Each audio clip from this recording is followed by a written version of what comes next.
कुम्हार गांव के बाहर एक छोटी सी झोपड़ी में मोहन रहता था। पेट भरने के लिए उसके पास सिर्फ एक पुराना चाक था। हर सुबह सूरज निकलने से पहले वह उस चाक के सामने बैठ जाता और पूरा दिन मेहनत करके मिट्टी के बर्तन बनाता। फिर शाम ढलते ही वह अपने बनाए हुए बर्तन टोकरी में रखकर बेचने के लिए बाजार निकल पड़ता। बाजार पहुंचते ही मोहन जोर जोर से चिल्लाता, बर्तन ले लो, बर्तन, ठंडे पानी के मटके ले लो।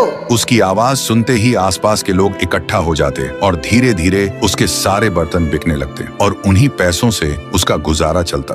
फिर रात को घर आकर चूल्हा जलाता, सादा सा खाना बनाता, उसे खाता और थकान से चूर होकर सो जाता। लेकिन एक रात जब मोहन गहरी नींद में सो रहा था तो उसने देखा उसका वह पुराना चाक उससे बात कर रहा है। मोहन, तू ईमानदार है, मेहनती है, लेकिन याद रखना, कल सुबह जब तू पहला बर्तन बनाएगा उसे कभी मत बेचना। तभी मोहन अचानक घबराकर जाग गया। उसका पूरा शरीर पसीने से भीग चुका था, सांस तेज चल रही थी। वह खुद से कहने लगा, शायद ये सिर्फ एक सपना था। लेकिन उस चाक की आवाज अभी भी उसके कानों में बार बार गूंज रही थी। फिर सुबह मोहन ने जैसे ही पहला बर्तन बनाना शुरू किया, चाक धीरे धीरे घूमने लगा और उसके हाथ मिट्टी को आकार देने लगे और कुछ देर बाद एक बर्तन बनकर तैयार हुआ। लेकिन अजीब बात यह थी कि वह बर्तन साधारण मिट्टी का नहीं बना, बल्कि वह एक सुनहरे रंग का बर्तन बना। मोहन कुछ पल तक उसे बस देखता ही रह गया, क्योंकि उसने इससे पहले ऐसी चीज कभी नहीं देखी थी। फिर उसके मन में एक ख्याल आया, अगर मैं इस अनोखे मटके को शहर के किसी अमीर सेठ को बेच दूं,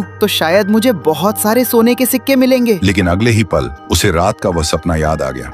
उसे कभी मत बेचना। मोहन ने गहरी सांस ली और उस मटके को उठाकर एहतियात से अपने पास रख लिया। फिर रात को जब वह बाजार से आकर झोपड़ी में बैठकर उस मटके को देख रहा था, तभी अचानक उस मटके से एक सुनहरे रंग की आत्मा बाहर निकली। यह देखते ही मोहन बुरी तरह डर गया। लेकिन तभी वह आत्मा बोली, डर मत मोहन, मैं इस मटके की आत्मा हूँ। तूने लालच नहीं किया, इसलिए मैं तुझे वरदान देती हूँ। इतना कहकर आत्मा ने अपना हाथ हवा में घुमाया और अगले ही पल मोहन की छोटी सी झोपड़ी एक खूबसूरत पक्के घर में बदल गई। उसके फटे हुए कपड़े नए कपड़ों में बदल गए। तभी वह आत्मा बोली, और जब भी तुझे अनाज की जरूरत होगी, इस जादुई मटके से मांगना, तुझे मिल जाएगा और ये मटका कभी खाली नहीं होगा।